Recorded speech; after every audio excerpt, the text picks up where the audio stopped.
with some extremely unusual first bans, first picks.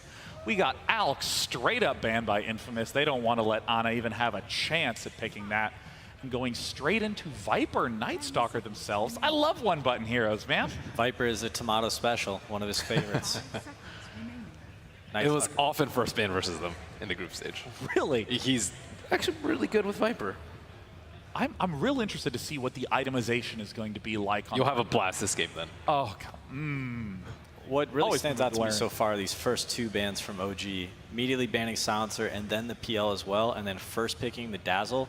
I think the Silencer ban is totally intentional. It allows Fly to play this defensive support without the worry of global silence, stopping him from saving his ally. Banning out the PL also allows them to pick some single target DPS heroes for Ana or No-Tail. I thought maybe they would go Terrorblade here with the second pick, but going to wait on that a little bit. Terrorblade very good versus both Night Stalker and Viper. They want to keep it open, and it just seems that most teams here now in the lower bracket, in the best of one, they want to pick comfort heroes. We see the Viper for Infamous, and we see Dazzle for Fly, and Tusk for Jerax. Yep. So, and I mean, Jerax has been playing Tusks for so long, so that is a hero that he's super good at. I like Tusk a lot versus Viper. Snowball and Shards are very good for getting on top of the Viper. Sigil is great for slowing him down. Viper, not a very immobile kind of core until he gets that Hurricane Pike, but he can be slow down and people can close ground pretty quickly with Tusk. Night Stalker, as a result, the ability to gain the vision works well with Viper, helping circumvent that mobility problem, just see threats coming in position a little better. Certainly. Advance. I guess that is why they banned Prophet as well, because Prophet, he opens up the map a bit, like to split push, and as Peter said, that Viper is not a mobile hero, so... He's very focused on single target damage. He also does very poorly versus Terrorblade, which I really like that ban from them. I think it's smart. So at this point in time, if you look at OG, they have a nice, solid support, nice saving hero in the form of Dazzle, a nice roaming hero in the form of Tusk. Yeah, Legion Commander ban, and they're telling a lot with their bans right now. I'm definitely expecting some sort of illusion hero or hero with a lot of summons for No-Tail. Furion's banned, Terrorblade's banned. We still have PL's banned. PL's banned. We still have what, like Naga Siren, Broodmother, AM.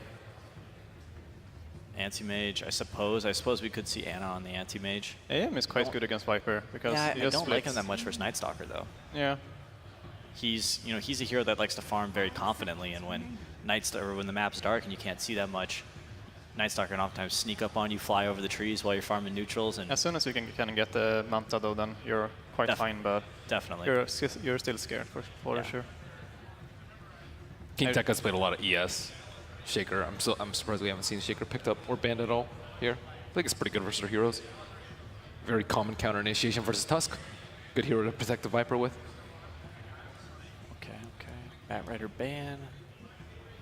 Yeah, I'm interested what you were saying about trying to set up for the illusion heroes for OG. Lich, we've talked about him a lot today. Haven't gotten the chance to see him for a few games. Lich, Ake, you've been mentioning so much how he's great at roaming and attending to almost any lane that needs him in the early stages. Yeah, he's not as good as like to roam, but he's very good to be on a lane like statically, to just be there. And since they have Viper mid, I don't think he's gonna go mid because Viper is already a very strong laner. So he's probably gonna go to the off lane with Lich. Definitely, I think that Panda is meant to most likely lane up against Viper. Skill the Drunken Haze, level 1. That's pretty good for laning against Viper. He'll help us a lot. S4 usually play it though? I think No-Tail plays Panda as yeah, well, that's right. so that's what I'm guessing Ana's going to play maybe that Anti-Mage or some sort of hard carry in one of the lanes. Whenever they pick this hard carry, then No-Tail usually goes mid and they let Ana play it. Can you talk to me a little bit about Brewmaster? Because I haven't seen him in too many drafts. I don't really know how he would factor into a team lineup. He is a lot of team fight. He's a blink initiator. He's really great against a hero like Viper, who doesn't really have any blinks or mobility. So once you initiate the team fight, you can stick on him with all three of the Panda summons, or you can just cyclone him up and deal with him later. He's like an anti-carry, an anti-non-illusion based carry. Yes. There's an Earthshaker for Infamous, looking like that's their offlane hero. And CK, I forgot about that illusion guy. So there's still, I think, Medusa, we've seen with Ags, really good counter versus Chaos Knight. It's still also quite open now that Brew can go mid and offlane because Chaos Knight is a hero that No-Tail plays as well. That's what I was thinking. It's as more well. the fun. I agree. I think hero. No-Tail's definitely going to be playing the CK, which makes me think Brewmaster's probably going to be played by S4. Yeah. And our last pick for OG will most likely be Anna's hero. And Brew is one of S4's best heroes, so I'm really hyped about that. And you've mentioned Sven is a great pick against Lycan, any heroes that have summons or extra illusions. There's still the possibility for Infamous to pick up Sven in this last pick. I like Go up Sven. against the Chaos Knight. I don't like Sven so much versus Tusk and Brew. I think these I think it's BKB good heroes- versus Brew. Is it? Yeah. I don't like it. You destroy the pandas with your ultimate. I think you just get Cyclone and yours. But you build BKB. You're versus Tusk. though. You need okay. So when you're playing against Brewmaster, a BKB hero is important. Otherwise, you're just going to be like Viper and you're going to be spinning in the air in a Cyclone doing nothing.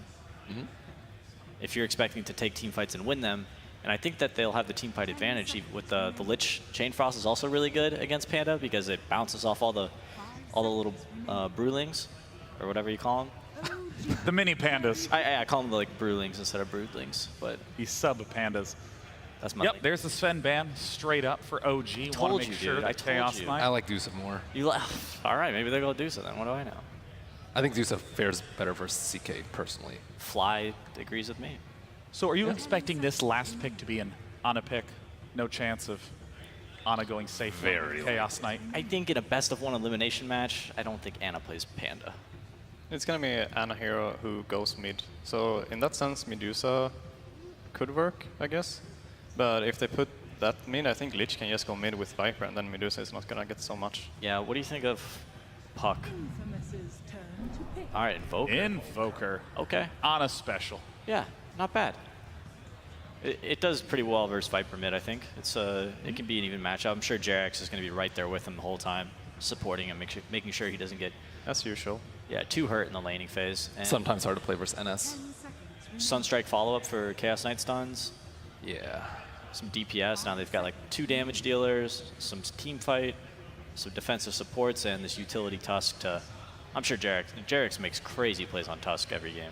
Dusa looking a lot worse versus Invoker. I'm not really sure what options there are to deal with CK. Would you describe the OG lineup as very well rounded? Or is there a particular hero that they're really focused on? I think it's a pretty well-rounded lineup. They've got nice building push, decent... they're lacking a little bit in catch, but lots of team fight. Troll Warlord, the final pick for Infamous. And Merlini, I need your thoughts on this Troll Warlord before we head into the game. I just don't think there were that many better options. They had 16 seconds left of reserve time. Sven was already banned. I don't think Deuce is very good versus Invoker. The AoE blind decent versus Chaos Knight, not amazing. At least they have the Airshaker to deal with him. Well, Infamous is looking to showcase their skills and get the respect they feel they deserve. And of course, OG, a fan favorite going in, wants to prove that they can win at TI just like they've won 4 majors leading into this event. It's time to get into this lower bracket match. Take it away, gentlemen. Sean uses the best phrase, can you win at TI? A question which is asked for the Peruvians because they want to be able to prove themselves. But it's also a big question for OG. Under the OG brand, they have not won a series here on the main stage. They've won at TI. He has won a TI. He's actually one of the 5 remaining players who have actually won a TI competing in this competition. So now they're going up against multiple odds. Who can actually double down on this? And can OG actually win? Double down and win series here? two TIs at once. Yeah, that'll be one way to do it. That's a lot of money to pull in. He's Yeah. taking fly share, 10%. 3 Aegises. Think about it. Oh, E-Guy. Is that what it's called? E-Jai? E-Jai? It's 1 Aegis, 2 E-Jai? I don't know. I don't say it right anyways. I'm not, yeah. No one I'm sure does. you never No say one it right says at first. the Aegis of the immortal. Anywho, yeah, let's have a look at this game. There's a couple of really interesting things in this draft, actually. Just historically, when it comes to OG, this is an S4 classic. The Dazzle Brewmaster used to play this with Alliance back then. Really like the synergy because of how the 2 heroes play off each other very nicely. In the lane, you have the 2 slows. And then when it comes to team fights, you actually have a heal bomb every fight. You can heal this Brewmaster split to deal massive amounts of damage. And they have a very easy time getting in because they're so mobile, especially the Fire Brew, but also the Cycloning Brew, I don't know what it's called, the Wind Brewmaster, whatever. Wind brewing, fire brewing, earth brewing. Yeah, let's keep it simple, I guess. That brew can also very easily get in. In addition to that, we have the, what was I going to say? We have the thing that Wings actually presented. I can't remember which tournament it was in, but they ran Invoker together with Brewmaster, where they would Alacrity the Earth Brew. That Brewling does a lot of damage to buildings, and then when you give it that attack speed and damage, it's actually pretty crazy. All right, let's look at a fight here. Yes. Looks like something's going to go down. Smoke Jirax, here comes your shards out forward as Matthew trapped in at the moment. He wants to break free, but there's nothing he can do. He can turn for a void. The fissure stun! Is there enough space? Even with the Fairy Fire, it won't be enough. That 1 second Chaos Bot stun provide the extra damage needed to kill off the Night Stalker. Tomato is going to have to rotate himself over. They go for another shard. Now it's King Tekka trapped in the Shadow Wave with 3 heroes. Another fissure to create space, but a second time the stun will connect, giving Notel not only a double kill, it'll be a double rune. I'm sorry, but they get 2 kills and fly immediately, right? Can anyone upgrade the courier? That's position 5 right there, all right? We got 2 kills, guys. Someone else got the courier this game. That's the 604 gold that Chaos Knight's currently walking upon. Unfortunately, he's got to wait 3 minutes. Obviously a really good start for OG. I think they got more than they came for. They came for that 1 kill, and then King Tekka came in. So now they're going to go it again. Jirax throwing out the shards onto Matthew, but cannot trap him in this time. I think this is a very Viper-favored lane in isolation. I'm not sure I agree with PPD that Invoker does well in this matchup. If you get help on both sides, it's obviously a totally different story. But I think the help in mid from Jirax is very important, and he probably has to stick around for the majority of the time here. Once Viper starts hitting this level 2 and level 3, the Invoker can actually almost get zoned off the lane. Having orb attacks in general against Invoker is really powerful, because his primary defense in the lane is the creep aggro itself.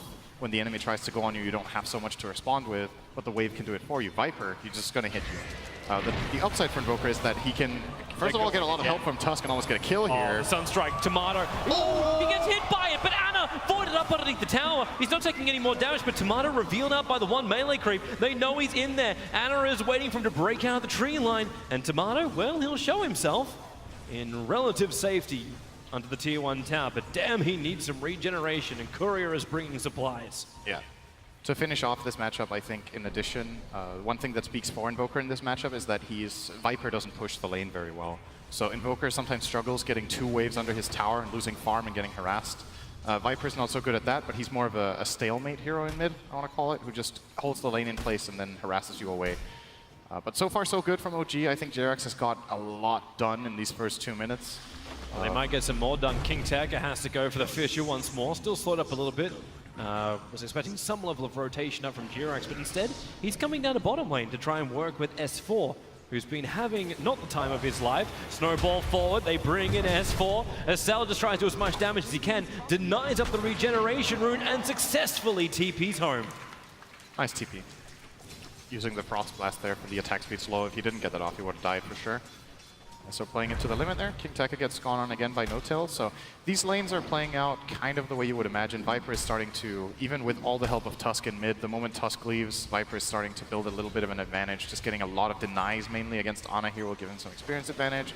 And Tusk is immediately coming back in here to try to combat the Night Stalker. Bottom lane Troll. Troll versus Brew is actually a pretty awkward matchup because nobody can hit anything. Either Drunken Hazed up or the Axe mischance percentage which kicks in. But it was nice for Benjaz to start with. He had the help of the Lich, so he was always dragging the wave back. The Frost Blast is guaranteed to connect into the Brewmaster at least. Yep. But S4 kind of got also lucky. He found the Observer when he threw down his Sentry, so he also got the double regeneration to combine up with the PMS. So his sustain in the lane ended up becoming a lot better, but he's still 9-0 CS to the 19-3, but he's getting a lot out of the lane. And you compare that to the other offlane, King Tekka, 3 for 1 on this Earthshaker. It has not been the dream start for him, dying to start with, but just cannot get anything in the lane. This lane is difficult for Earthshaker. Chaos Knight's one of the stronger heroes because he can pull you across the fissure. He has a lot of damage output by himself, and you combine it with both the slow and the heal bomb of Dazzle. Shaker can't really come in close. He's just going to have to play to leech here and get whatever he can and hope that the other lanes go well. Fortunately, they're going pretty well right now. Viper is starting to get a very firm grip on mid. Bottom lane, Benjaz, I think key to a couple of Infamous's wins has been getting Benjaz a very good game. Notably the Anti-Mage game against Secret in the group stage, for example. They did end up winning and getting a draw in that series. Benjaz was very integral to that victory. So getting him off to a good start and getting him comfortable is surely going to help. I kind of like Troll in this game. I think it's pretty good. There's a little bit of a problem until, oh, actually there is on top lane. King Tekka, the Fissure catching two. Matthew's there, the Sunstrike is going to connect, but the damage is split between Matthew and King Tekka, so Fly will fall. And a much needed rotation from Infamous arrives on the north. Jirax is waiting to attack into the mid lane. It was the bottom lane where S4 was actually pushed off the lane. He took too much damage while trying to take a pull. So only now does he TP back down to the bottom lane where Troll Warlord's been having a free time. Shaker's still struggling. It's nice that they get that kill, but that's still a big rotation from the supports of Infamous, and Shaker has to go back to base again. Having a hard time. And you compare him to the Brewmaster, the discrepancy is just growing and growing. That's the main gain of OG in this game, is that their offlane is faring better, and the trade-off is that their mid laner is faring slightly worse, but not enough that I think this is a cause for concern right now for them. Jirax is coming to the mid, maybe at the perfect time. Bit of miscommunication there. I think they wanted to fissure into Nightstalker Sound slow and then Viper, but yeah, now it's Viper early. who's under attack. Oh, Jirax, that's... It's 2 points of corrosive skin. They're not going to be killing off Tomato with what they've got right now. I thought Infamous were going to go for that kill, actually. They might have another one. It's No-Tell. Matthew breaking free. The Fissure is there. No-Tell trying to get on the other side. Reality Rift helps him out with that. Support is nearby in the form of Fly. I like this from No-Tail going bottle. I think it's good on safe lane Chaos Knight. You have very easy access King to the fountain rune. Oh, yeah. He stuck around. He tried to damage Fly. That wasn't going to work. The Fissure gets thrown out, but Fly already finds that kill. Meanwhile, in the mid lane, Jirax is the other casualty of war. Anna under this tower, trying to invoke up the cold wall. Maybe that is enough to keep him away. The damage, there isn't a tick for him. So Anna will survive, will burn the salve. Consumables is not something he wants to keep buying when he tries to save up for that hand of Midas.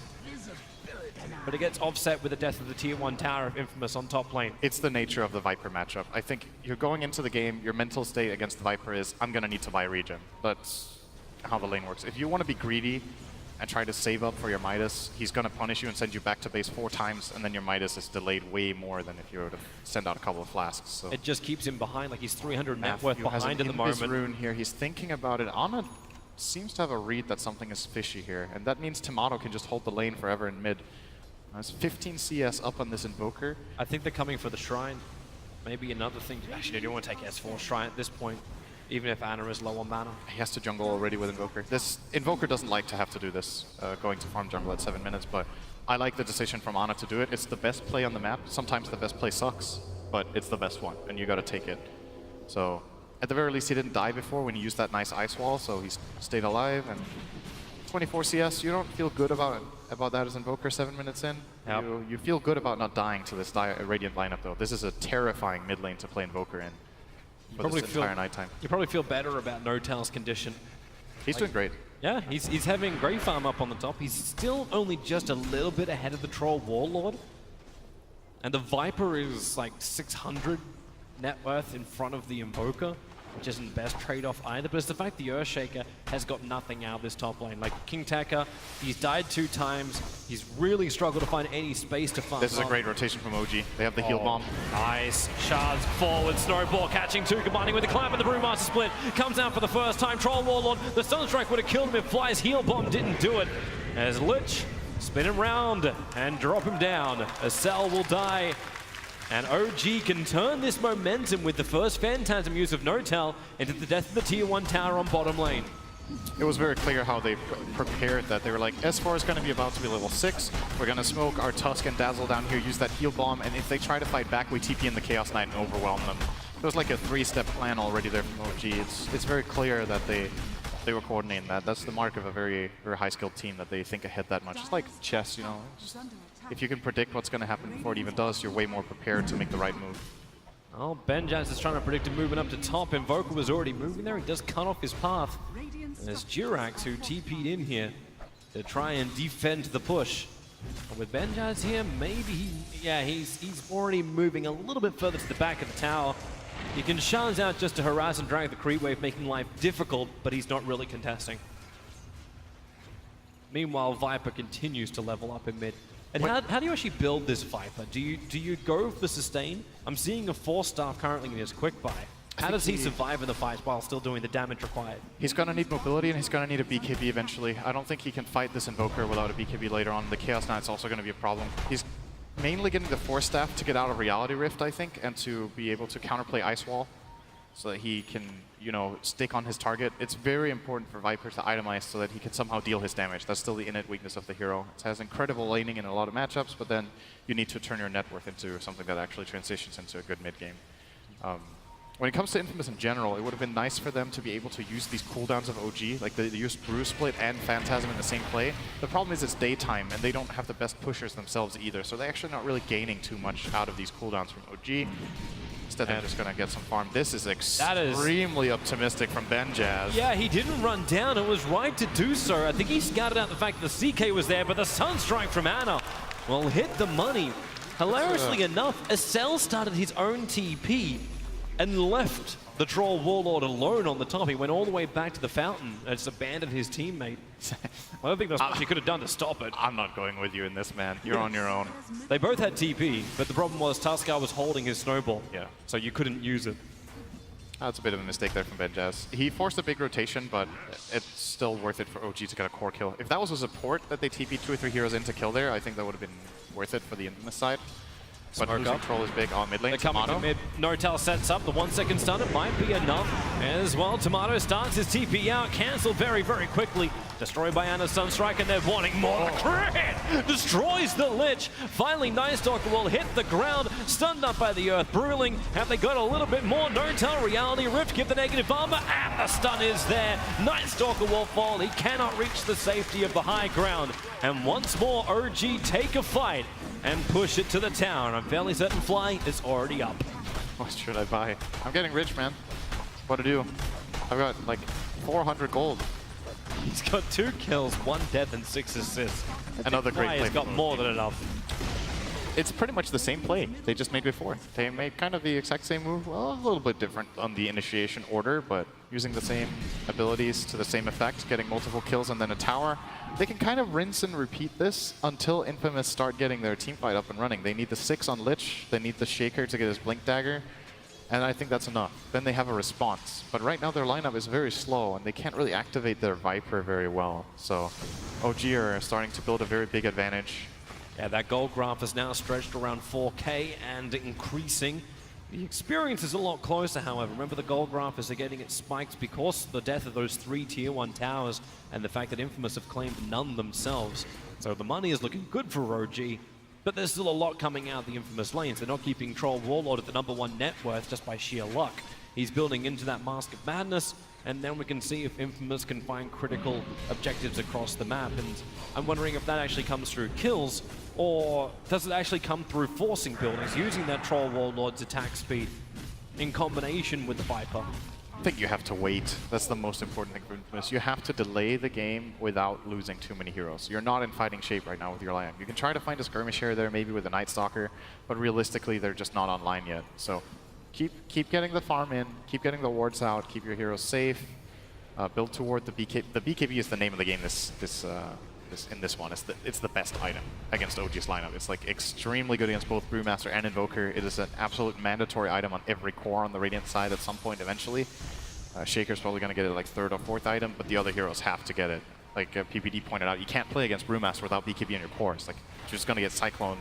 Yeah. He cyclones one, stuns the other, and the CK goes on the other guy. And like, what's your save? Infamous don't have saves. They have Fissure.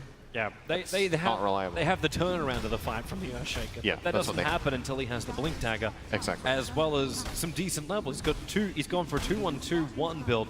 So the Echo Slam doesn't do anywhere near enough damage at the moment until he's got more points up in the Aftershock. We're going to see a tower trade here as it looks. OG will happily trade their tier 1 top for a tier 2 bottom.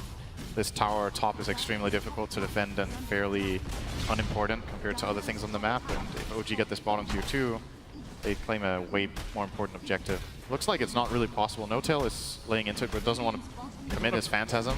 Yeah, it's so much to commit. They've been looking to use the Phantasm in every single fight. And with Infamous gaining items, maybe that use of the Phantasm is something OG doesn't want to do, because it will feel like a window of opportunity for Infamous. Maybe it feels like they can get it anyway. I mean, at this rate, they can. He's tanking the tower for an eternity by dropping to half health and then popping a regen rune. Yeah, it's the never-ending life of No-Tail. He tanked that tower for like 30 seconds. And now he's got enough money to finish up the entire armlet too. Yep. Easy. It's going to come out. We've seen Chaos Knights of the past often go for Midas. Jirax, Shards just pushing Tomato up. He can't actually move back down again. The trees block his path. And I thought for a moment he's going to roll in with Fly, but that would have put Fly on the front lines. Needed a different hero to be with the Dazzle. So how are we looking now for Infamous? I'm keeping a close eye on King Tekka because I think this Blink Dagger is what's going to change the flow of the game. Either they're going to find 1 or 2 successful fights, or they're going to Fight get on top. such a big deficit that it gets difficult. Oh, they're pushing to the left. I thought for a moment they would actually properly commit onto Ana. The Observer didn't reveal anything, but at the same time, their vision hadn't seen anybody else until Jirax walks underneath the defensive Observer ward on the northern shrine of Radiant. This is also one of the big benefits of the wards OG got out. They have really good coverage around mid. So first of all, they see some of the more common smoke positions. Often you would smoke behind your tier 2 mid, or between the top tier 2 and the mid tier 2, you would smoke in that area and start moving out. So OG, with this aggressive warding, they have a pretty good read on when multiple heroes are missing, and then they can counterplay pretty easily. Nice soccer, Matthew's found in a one. really awkward spot. He took to Flight, able to see Flight. Tomato's going to come over. S4 might do enough. Dazzle, Shallow Grave at the very end, and then throws down the weave. The Sunstrike right on the money. Tomato takes so much damage from Fly. He will still go down to the Viper Corrosive Skin, but Matthew trapped in the trees. You did all of that to kill up a support Dazzle, and nice, nice, nice. Be right back. It'll take about 10 more seconds. At the very least for Infamous there, they forced the Bruise Split, but I still think if you're OG, you're happy with this because you killed the Viper. A big core in the game. Of course, like you said, the Troll Warlord is finding a lot of farm, and we'll be reaching a point that it gets very interesting. The question is, can Infamous actually hold heroes in place with deal damage, and can he survive? Ball forward, OG can hold him in position. Flip him like an omelet, and the Echo Slam! King Tekka arrives, Tusker won't go down. Now the Lich only bounces forward, killing off Jirax. It's trapped between Fly and Ana. Some decent damage, and it's forced him away from the Brewmaster. Revealed out, the Shallow Grave still there. Starts the TP, where's the stun? Where's the control? Where's the damage? Where's the kill? Oh, he bought a Fairy Fire. He bought and used the Fairy Fire. I actually don't think he needed it, but that was such a good play under pressure there by S4. It's great foresight by him. Stays alive. They didn't have any stun, like you said, and that's the Blink Dagger reveal from King Tekka. He got a really good echo. That's easily 2 or 3 kills if his team is able to connect, but they end up only getting the 1. And it wasn't Jerax. It was 1 support they found. Yeah, and you lost your troll for it. Yep. OG are Double looking damage. toward Roshan. Double damage rune on a Chaos Knight. You've got the damage, you may not have the sustain, however. He heals a Even lot with from Fly. critting. He heals a lot from critting when he has this double damage. Let's see if he gets a crit now, how much he heals. I suppose with the double negative armor too, you got it from Reality Rift as well There you go. as from the Medallion of Courage. He heals a good 200 every crit. Now he's going to get Alacrity as well. This is like borderline disgusting, actually. Oh, okay. I'm not sure if they have the sustain, Toby. Don't have to. They did. Don't have to have sustain if it only takes you 10 seconds to kill Roshan. Nice play by OG to snipe that. Knowing that Infamous weren't really in a position to go contest. There was no darkness, no nighttime, so Night Stalker's glorified melee creep. And no Echo Slam. A bit more than that, maybe. But yeah, no Echo. Not even Chain Frost. Even though like all those things did work really nicely for Infamous. Like you looked at the fight, and in fact we can have a look at it again. So S4 all the way back to base, and just safety first Fairy Fire trigger. Make sure there is no chance. And I don't know if Jirax is watching that or if he's just having a giggle at the lines they spammed out after. That's a good question. Jerax, top lane. Oh, this is intimidation tactics. He's completely alone. He's basically mind gaming him here. Yeah, well, he's got the vision. Like they have an aggressive dire observe ward. He knows he's up against 4 heroes, but he also knows they're so far away that they can't initiate on them straight away. So what do? You just kind of knock on the door, bring the attention of all 4 heroes to you, and then just disappear. I really like this play in general. Oh, Jirax hang on. He's snowballing a creep. Is he? Yo, Is he actually? wait, what? He's going after the Viper. Doesn't have the range for it, and Viper going to 4-star forward. Jirax has no save here. Shards himself on the hill. They don't see him, but the fissure from King Tekka. All right, he's just batshit crazy, man. What was that? What was that snowball? He wouldn't have even survived the TP home. Like, even if the fissure didn't connect, he would have died from just the dot effects from Viper. It's the mental game, though. I think that what he's trying to accomplish is to get a read on what's happening, like seeing multiple Infamous heroes or getting them scared, just getting into their heads. What I was going to say was I like this play from a support. I think I want to kind of say it was Lanham that really pioneered it at TI6, where he would play Ogre, and he would just go to the opposite side of the map where no one was, and he would just go AFK push there as Ogre until somebody came to kill him. And it was like, okay, you just came to kill an Ogre, and I killed 4 creep waves, and I don't really care. You know, I'm going to respawn, my team is farming, great. Space is being created right That now. is Sunstrike, Night Stalker, that was confidence. T being on top of the tier 2 tower, loses his life instantly. Chaos Knights Elite's a little bit trapped, but it's Armlet and Aegis. And bottle charges. Nortel back up to 1/3 of his life. And doing a light show from everyone at home. Chirac should find some common sense. It's really nice to hear that interview from Fly before the game. It's like, you know, it's like you need to release, you need to not worry too much about the game. You just need to play it like every other game. It would have been very easy to also worry about the Infamous team. Infamous is no mugs. Yeah, they didn't have a great result in the group stage, but it's the underdog factor. You understand they can lose, and OG should understand that better than anybody else. Losing to both MVP and TNC, the teams highlighted in last TI, the fact that these guys were considered the underdogs against OG. Major winners, 4-time major winners, and OG, their Achilles heel is the big one. It's still TI. They need a good performance. And this confidence is going to help them, and especially this kill is going to help them on their way. Only 1 second stun, but Nortel. Oh, nice. 4-star over the hill, but the shards, it doesn't hold him, but the snowball will stop him for a moment. Walrus punch up, and they pull Tomato up. Matthew wants to help out. 2 seconds stun over on the Viper. He's just spending his money knowing this Brewmaster off. He is down. There's way too much control for him to survive. Nortel will be lucky. Fly has to self-grave to stay alive in a cell, trapped in by the shards. Jirax and S4 teaming up perfectly. Lich just wants to get to high ground into safety, but the shards just last for way too bloody long. Can't reach the tier 3 tower, and OG will achieve that for him, taking the tier 2 and pushing with this fresh Phantasm of Nortel. Even without Armlet, he's got 2.1k gold. And if that hard ever gets completed, Infamous just won't have the damage. This could actually be Rax almost. They have an Alacrity Siege creep. That is... They're going to fight. It's pretty extreme. They have to fight. The BKB's on the Troll. Lich is back to the world of the living. Viper can TP herself to the front line. Jirax, Anna starting their TP out. The Fissure canceling the one on the Tusker. Nortel turns around, so does Anna. All right, if you want to fight, they will happy to oblige. The EMP burn is perfect, but the BKB out from Benjaz. Nortel likely to lose his life, or at least just the Aegis trapped inside the base. And OG, they are not coming to help him. They're standing their ground up on the high ground, well away from Nortel. They'll let him die.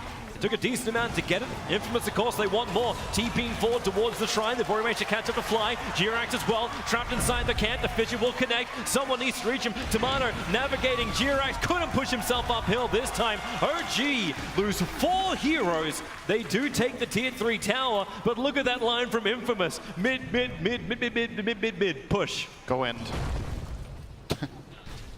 Got them, guys. Let's just get the whole mid lane. So I think OG stuck around there because they had a feeling that this barracks would fall, and they were so close. The siege creep needed 1 more hit. Alacrity siege creep is quite something. Like, I'm not sure if you were paying attention to it, but it's like 10-shotting the barracks, and it has pretty good attack speed. The ice armor was the saving grace for their melee racks there, and the fact that OG didn't full commit. They could have full committed and guaranteed that racks, but at the end of the day, they like tried to half and half, and they got nothing. They got the tower, but they paid 4 heroes for it. That was... Defense is coming to mid. Very Nortel's doing the old wraparound. Comes in. Reality Rift to start with. Chaos Bolt. Only 2 seconds on over on the Viper. The Echo Slam from King Tekka. Trying to create space. Sunstrike making it difficult for Benjaz. But he's just beating into Nortel. The shallow grave is too much. And Benjaz trapped in an icy grave. Chaos Knight will survive. The heel kicks through. A cell will fall down.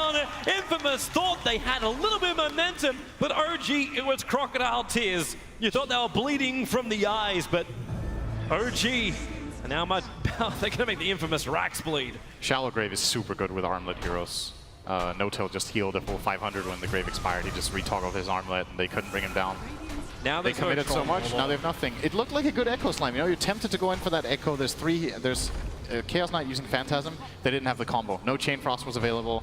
The Viper couldn't really connect very well. It was just Shaker and Troll against the World, and they don't win that. That's a win for World, I think. And again, another time when like Troll was in that position where he is forced to fight, like when Nortel wrapped around the side, He fought on the top of the ramp, but right on the corner of it, so the shards, Jirax had a huge option there just to lock him in. It's an old block spot, and Jirax hit the money load on the shards. He's playing very well in Tusk, apart from that weird snowball. It's been a great game. His shards have been pretty much perfect every single play, which is nice to see, because I feel like Tusk is a hit or miss hero a lot of the times, and a lot of the players in this tournament have been, it's been like mixed success with how good the shards have been, but Jirax is showing great individual skill on this hero. Now Chaos Knight almost has a heart too. It's 24 minutes in. He is big, and he's just about to pick up an Arcane Rune as Infamous try and finish the Tier 1 tower. I say try, they'll actually succeed. And as this is smoke time, what's coming out the courier? They've got a smoke over on Lich, but there's an observer ward inside the base. There's an observer ward on the north. So OG will understand that Infamous are all outside of their home. The question is how far? Yeah. And in fact, it's OG who group up a smoke on fly, so they could do exactly the same thing if they desired. And it looks like Infamous will not smoke up. OG together. they want to wait for their echo. It's actually just come online, so they could look for it now. They're going to have darkness in 25, so that would be a good timing. If you smoke now, they're going to connect. But this warding from OG, this aggressive warding, is paying a lot of dividends. We have so much information to go on. They can play very aggressively in the bottom area. They're seeing heroes constantly crossing through this top ward. This could be the first thing to work for Infamous, and they may have just caught the glimpse of it. The Observer Ward, I believe, was looking at Ana when the smoke went, so Infamous might be aware of this. But so far, King Tekka is not acting like he is. Okay, yeah, Blink TP now, he's acting like he's aware. Radiant's top shrine is under attack. And OG Shrine is will going to fall now. Yeah. Nothing they can do about this. This is a 20 armor, 3.5k hero minute 26 with a Dazzle behind him. This Chaos Knight is very hard to kill, actually. There's two items right now that I think are very interesting for Notel. One is a BKB, and the other one, I think, Eternal Enemy would love me to say this, but could be a pipe, at least for his team. He's actually, like, how are they going to kill this hero? Well, you can always... They have so much magical damage on the Radiant Sign. That's the only thing that's going to kill him. He can pipe himself in his illusions. Either him or the Brewmaster could get it, for example. Well, Jirax can actually pick it up as opposed to building an Aghanim Scepter, which he currently has in his quick buy. Yeah, I could see it on Tusk as well. Like, just anyone. A pipe for their lineup would be very good for securing and ending this game, and then the Chaos Knight going for BKB is going to make him, like, almost impossible for the Radiant lineup to deal with. Both options seem very good to me. This time, No-Till's holding onto the double damage, which indicates they want to go high ground. Else he would be using it for this Roche, so we're going to see a mid-push probably coming in next. Tomato. Infamous are looking for this opportunity, it's gone. Jirax again was just muscling the mid lane down, but you know that Roshan's done. OG are coming. The cheese is on the Chaos Knight. Aegis Immortal is in the hands of the Invoker. They feel like Chaos Knight can't die anyway. They're going to assume that he's going to get graved, and then when he gets graved at 0 health, he can armlet toggle and cheese, and that's basically an Aegis. And then Ana has the real Aegis, if you will. All right, there comes the Phantasm. No-Tail's trying to split and go bottom. And they actually saw those illusions, so they know Phantasm is used for whatever they want to use that for. Is to push mid. Chaos Knight now doing He is hard on them. 186 plus 155 from Chaos Knight. Onto the tower, and that's a tower with Frost Armor that he's beating into, and hasn't even triggered his double damage rune yet. The Phantasms do a little bit of chip damage, rotate in through the bottom, more doing scouting than anything else, and Fly just hit the negative armor load. He got it on both Benjaz and Tomato, that aggressive weave, so they initiate it on the Viper. A quick force-up gets him away to safety. They're going back to the tier 4 towers. Now with a Lich Chain Frost bouncing through the creep wave. It looks like the Brewlings don't even give a crap about it. They just tank the entire thing. Another good chance locking in Tomato. He knows he has to try and get out there and fight, but any chip damage into No-Tail can just be repaired by that Heart of His. So Ana stands his ground, killing off the melee racks. 2 more hits, 1 more, there she goes. The melee racks is down, but King Tekka on the back lines. He's found the Echo Slam. They've killed off the Saving Grace. They've killed off the Dazzle. The question is, how much more can they get? Matthews here. No-Tail wants him. A 3-second stun. The shards are nice, but then again, no. It keeps Ana out of the fight. They have to turn back over to King Tekka. Jirax able to do that with his Blink Dagger. The Benjaz now to the front lines too. They find another. The silence onto Ana. OG, why are these pushes so costly? Once again, they have claimed a mid-racks, but how many heroes do you have to lose for it? No-Tail back into the fight. Still has cheese. Ana up and towards the air. He doesn't have that extra life. Tomato can finally bring him down. He'll get money, but the question is, can he live? Without your life, money's not worth a hell of a lot. Notel wants to fight harder. He may have to burn the cheese if he wants to have his stun as well as disable, but the TP out is perfect. All the way home to tell his kids of the tale. It's still 2 full lanes, minute 28, so very, very good for OG with this. You're right, they could have maybe cut some casualties there if they played that a little bit sharper, but they have a lot of space to give away right now. 12k lead, 29-minute double racks, as we said, and it doesn't feel like Infamous are reaching a point now where it starts to get scary for OG. Even this Chaos Knight's just, they can't deal with him at all. And the Brewmaster is just creating space for him. The problem in this kind of fight is Chaos Knight pops Phantasm, you're playing in the Brew and you use Brew Split, and you just control arbitrary heroes in the fight, and you just take down towers. Like, how is Infamous supposed to fight this? They don't have the damage. They've got to find a way. I think this approach that they had to that fight was really good. Find the backline, kill the Dazzle, try to get the Tusk out so the saves are down, and then you can fight the course. It just takes so damn long that they already lost their racks by the time they killed the Dazzle. They're trying to find the damage. At least Benjaz has it. He's the only one that kind of does. Went Maelstrom out. Yeah, he needed it to also just help clear the waves as they came towards the base. I think this is actually the best item he can buy, and this is not a very common item on Troll. Okay, Notel. He's got to go for it. Sure, have another double damage rune. It's on the house right now. He's going to push him with Alacrity and DD. They only have one more lane of ranks, OG, before they force the Megas, but the better thing is Benjaz caught out. S4 is here, so is the Tuskar Snowball. They punch him, they flip him. 17 HP, someone finished the job. Will be Ana with the last attack as he juggles the balls in victory. He has buyback on the Troll, which will most definitely be forced here. 15 seconds on Phantasm. There's no way they hold this without buying back their Troll. He's got to buy back. He really did not want to have to do this, but there is no choice, as you said. Echo Slam from King Tekka has to be perfect, and right now he's just trying to defend the top lane, keeping the CK illusions out. But the real Notel pushing him through the bottom, slowly getting Vipered up. He does have that cheese, remember. A little bit easier when you're running the armlet toggle to get back up and stay alive. Alacrity buff up once more. But the slow is a real pain. But so are his illusions. They've already pushed the creep wave through the top lane. The tier 4 towers will come under attack. Luckily, they regenerate. Your bottom racks won't. All the life on the tier 3 tower on bottom. Notel's just patiently waiting here for the wave to reach. They want to get some vision in the Radiant base so that they can jump with their Brewmaster. Doesn't seem like they have a ward available. They're coming out. Fly does have a ward. Are they really going to try and come? Defensive Observer ward. There's a nice aggressive one from Infamous. Notel, the creep wave's coming in. There should be some good damage if you want to Echo Slam it, but they fizz you for now. Tornado trying to create space from Ana, and it did exactly that job.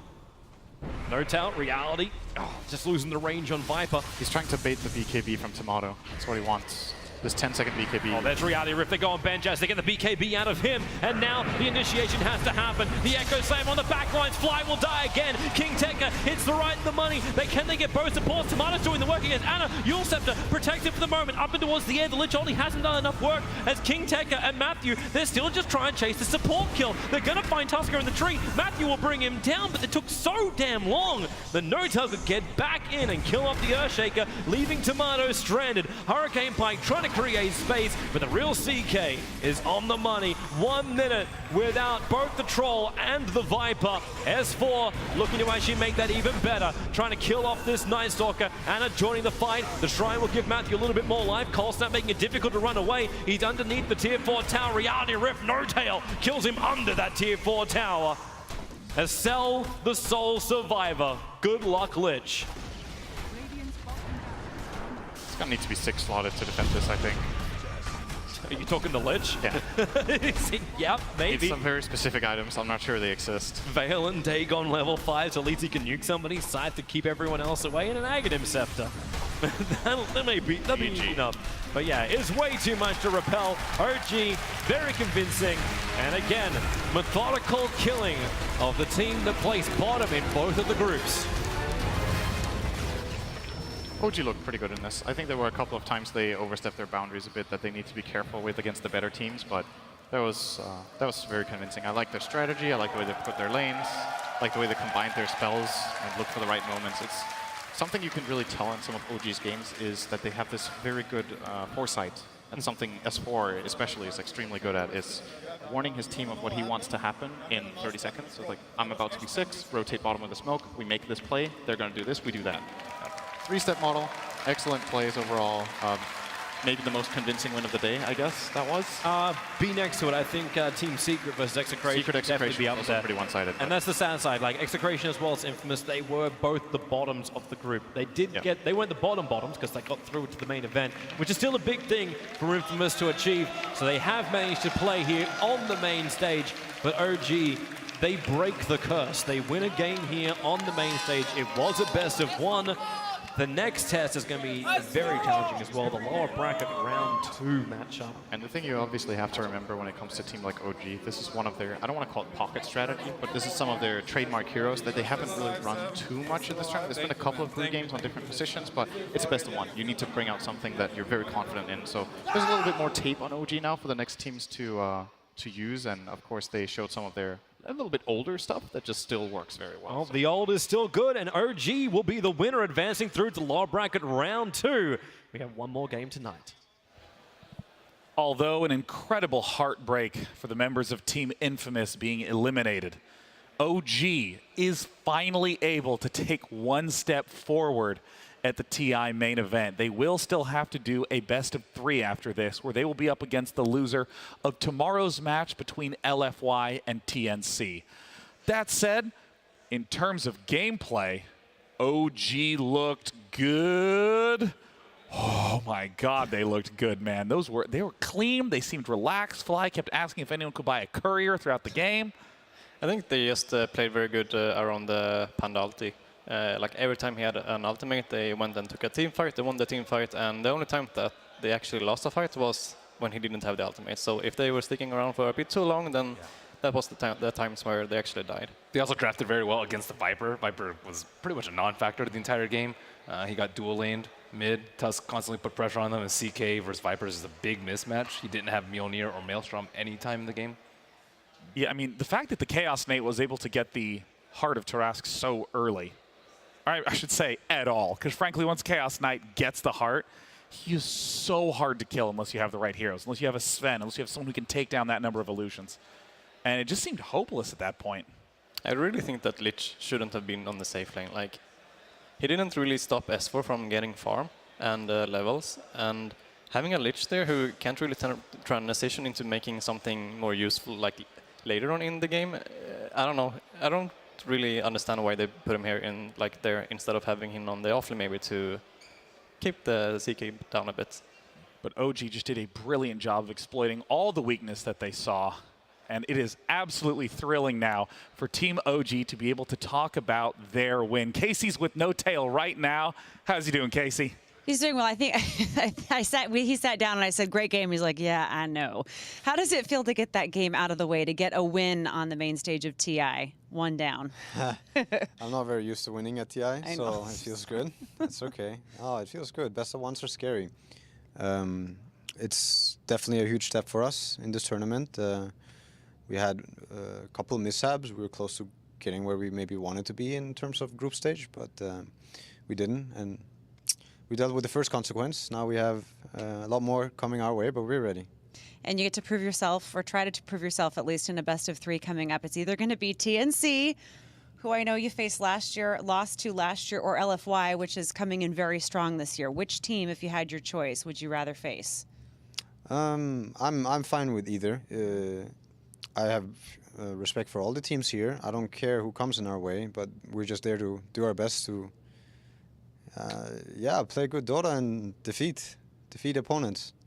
We talked to Fly earlier, and I know we talked to you last year about the idea of coming in with a lot of pressure on your backs versus coming in and maybe not having that level of expectation.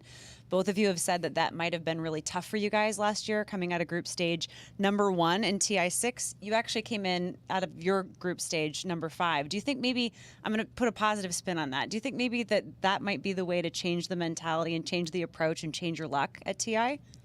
I mean, I don't know. To be honest, I don't know what makes you able to be a dominant team, to be consistently winning.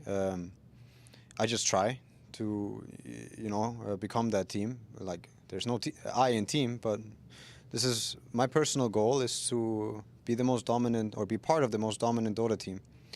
I don't have the answer to like how you come into TI and you're gonna the favorite as a favorite and then still win, I think it's incredibly hard. A lot of things don't go your way, and a lot of things are against you. So yeah, I mean, to be honest, I don't know. Do you, as an observer, it looks as though you guys feel a sense of calm together. The way that you're playing, the way that you're interacting together, does it feel different, the way that it looks different compared to when we've seen you with different team members in the past? To be honest with you, again, I don't know how things might even look Like, from I'm the just trying to outside. play. From the inside, we're dealing with a lot of things. There's a lot of pressure at this tournament. But next to that, there's a million other things. Like, it's a team game. It's an incredibly complex game. Yeah, I mean, just a million things going through my head all day, every day. It's even hard to answer questions. I completely forgot the question It's already. okay. I know that we get you right after you've been trying to play for your life out there. One last question, very briefly. I'm supposed to toss it back, but I have to ask you, what do you want to say to Infamous? Because we talked to Tomato earlier. He spoke with such great respect about you guys and some of the other teams, about what it meant to them to be able to just get up there on the main stage and prove themselves against you guys. You have to remember what that was like. Yeah, yes, of course. I mean, mutual respect. Anybody that comes to TI, makes it to TI, deserve a huge amount of respect for what they can accomplish. Dota, at the stage as it is right now, is unbelievably competitive, unbelievably high level. Making it here is a huge achievement in itself, and of course, it's a tough loss. Best of one. I mean, don't give up. Don't give up. No-Till, thank you so much. Really appreciate it, and it's good to see you guys, and we'll chat with you again soon. Machine, over to you. I don't think I could have said it better myself, No-Till. That is exactly what I think Tomato wanted to hear, and I think the audience definitely agrees.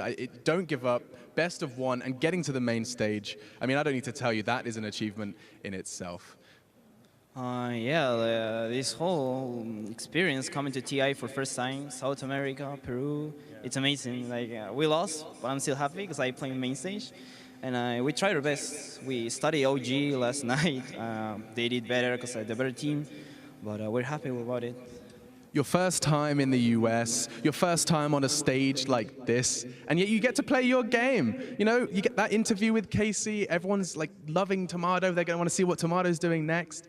What's Infamous doing next? We're gonna talk we're super proud of what happened now. But sometimes people change their minds after a tournament or something, so we're just gonna talk about it. So you'll have your talk, and I mean, after that, of course, another week of Dota. I imagine you're sticking around and watching your favorite video game? Yeah, I mean, I'm a TI fan. I watch every TI. I'm just gonna be on my suit and watch the TI. That's it. It's awesome. Get to see it from the stands. It is quite, I mean, I was asking you before we went on, is it scary? Later on, I have to walk out on that stage. What is it like? Give me some tips. Oh, good luck, man. I mean, just don't focus on the crowd. Okay. Pretend they don't exist. You're just walking and looking like you're the best. Yeah, that's it. Act like I'm the best. Yeah, you're just walking. Everyone's looking at you, and you're the best. Well, Tomato with some swagger and a big win. Dude, you've taken wins off IGV, a full series, in fact. You've taken wins off Secret. You played against OG on a stage like that, and I'm sure we'll see much more of you. Ladies and gentlemen, Tomato from Infamous is leaving the tournament now. Let's give him one last goodbye. Thank you, Tomato, and thank you, Infamous, for showcasing games. And of course, congratulations to OG for advancing on. I mean, OG might be one of the favorites for many people at this tournament, but Infamous has won a whole slew of fans. But let's not forget that OG is a favorite for a big reason. Their coordination and strategy is just unbelievable. And to talk a little bit about specifically the off-lane coach, Purge, the #1 coach in Dota, the legend himself. Maybe for you, Sean. I don't know about, maybe not everybody. I wanted to talk about the offlane because there was so much stuff going on across the map. There was tons of kills involving No-Tail especially, and S4 had a remarkably good game. Ake touched on that as well with the Lich being involved. They really wanted his own Brewmaster, but something Sin pointed out is that both Troll and Brewmaster can prevent the other person from hitting each other. Now, Brewmaster's skill is a little bit more limited here. It only lasts for 4 seconds, but it gives you 70% miss chance. So if it's just Brewmaster and Troll Warlord, he can use it a lot more than Troll can use his spin to ensure that his opponent doesn't get last hits. And Super Benjaz did have an advantage, especially for the first 4 to 6 minutes, but the problem is that there were some early Lich rotations that kind of gave S4 a lot more space. You guys probably caught this one where they went for the regen rune. Asel here got out with a very, very clutch TP, but in some ways I actually think it would have been better if he died there, because teleporting back to base means you have to walk all the way back to the bot lane, and that means that he was off of the map for a good 30 seconds, 1 minute, something like that. And these kinds of things really added up and allowed S4 to get more levels, more last hits, things like that that are going to keep him competitive with Troll Warlord. And sometimes even his rotations were effective. He TPs to the off lane here, ends up getting a kill, assist with Fly, on Fly with his team, and that's all great, but that means more time that he has no boots, that he's not in the safe lane, that he's not limiting S4. And ultimately we saw the big team fight that was on the bot lane. They got them the double kill, killed the Troll, killed the Lich as well, and that ultimately turned into a tower push immediately afterwards. S4 gets the last hit. Keep in mind, we're only 8 minutes into the game right now, and then he pushes for a few more waves, and towards the end here, we're looking at a 10-minute Blink Dagger, which is insane. Level 7 Brewmaster. And this, coupled with many other factors, is just why OG made that game look so easy.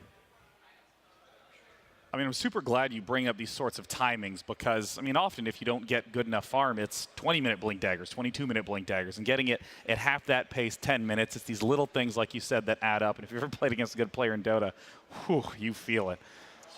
Now, our next match is going to be the final best of one for the day. It's going to be IG Vitality going up against Digital Chaos. And Digital Chaos, you may recall, as second place at last year's TI. Again, with so much competition at this tournament, with so many strong teams, they're still down 1 game away from elimination. Totally different roster. Let's not give these guys credit for second place in TI just yet. It's a totally different team. I'm sure it's it's the same sponsor, same team, but not these guys. What is it that is now different in terms of the style in DC, other than, of course, the stylish Bulba being part of the squad? They got a little Bulba flavor to them. Yeah. They got a couple of Korean players coming over the seas to help them out. Got my boy Mason on the 1 position, carrying hard as always. I don't know. I like this team. These guys are my friends. So. Oh, of course. Well, of course, I want to get a little perspective on IG Vitality. IG, of course, having 2 teams, the Invictus Gaming team proper that is up in winners, and IG Vitality. Very excited to see what they're going to be bringing. The teams are ready to come out. So let's introduce our very first team, Invictus Gaming's Vitality.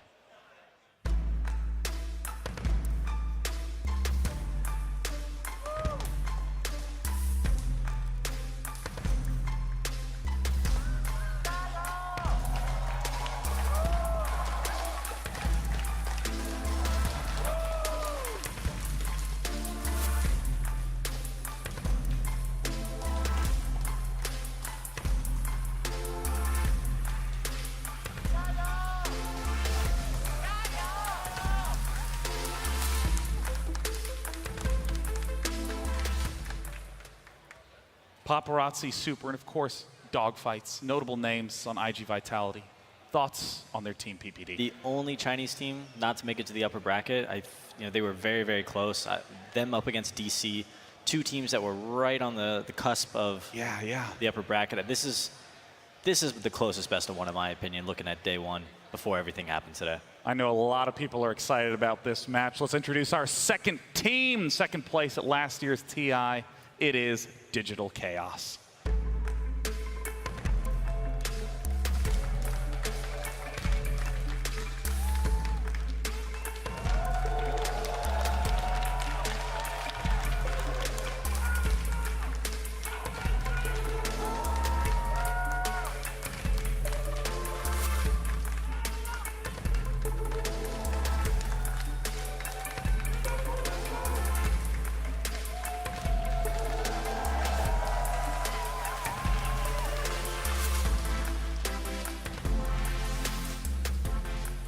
So many big names on both teams. I mean, Abed, one of the few players that's over 10K MMR. Bulba, who doesn't even need any description. You simply say his name and the crowd erupts. Why is he so infamous to the newer people? That's a great question, Merlini. Why is he so infamous? He has a really deep history in the NA scene. One of you two want to explain? Who are you talking about? Bulba. Bulba? Yeah. He's a fan favorite out there. He's got a great personality. He's charismatic. He's passionate. One of the fiercest competitors out there. One of the smartest competitors out there as well. How could you not like him?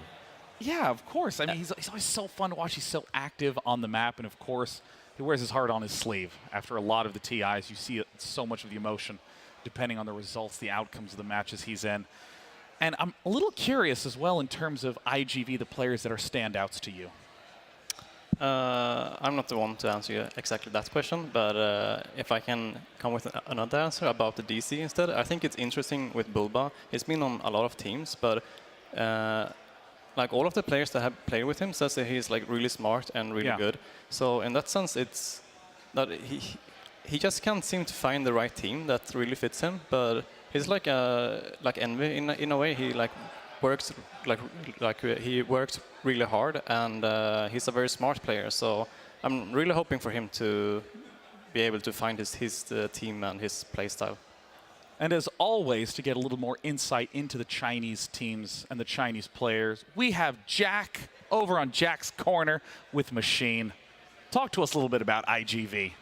I would absolutely love to. I mean, I'm just simply going to throw questions at you, Jack, if you're cool with that. Sounds good. All right, so first of all, apologies for the sweat. Me and Jack have just done about 3 laps of the key arena to get pumped, get the blood flowing, and get some serious insight in your faces. First things, of course, is that if you're unfamiliar with what this segment is about, we basically venture into the realm of Chinese Dota, and here we have Jack to guide us through it. First question, IGV, the only team in the lower bracket.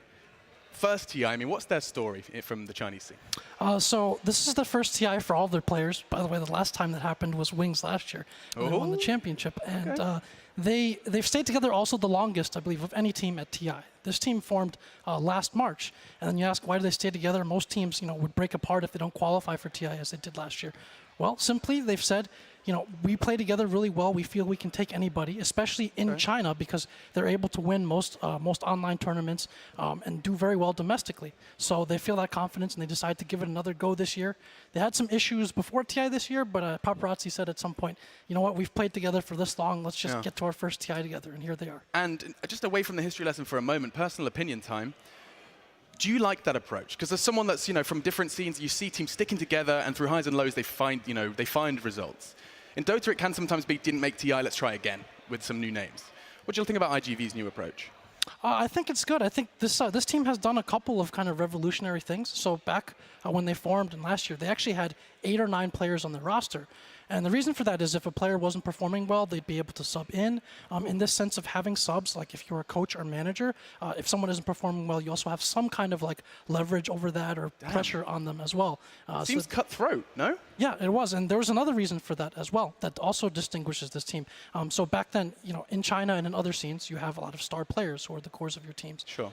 You build a team around those stars, and they find people who fit. And so in this sense, IG was keeping a bunch of subs who would be able to learn the team's play style, train and practice with them so they could step in with the bigger players on the first team if needed. Ultimately, the Valve substitution rules changed, and so they ended up keeping this roster of 5 players. And so they've stuck together since then. And resilience is kind of the biggest takeaway from that. So you have IGV, the only Chinese team that are in the lower bracket, or at least started there. And we're going to head over back to the panel. The resilient IGV taking on DC. I mean, technically the only Chinese team in the lower bracket, but every single Chinese team we've seen here thus far have been astounding. And to bring even more insight into the life of IGV, we have Casey with the captain of IGV in July.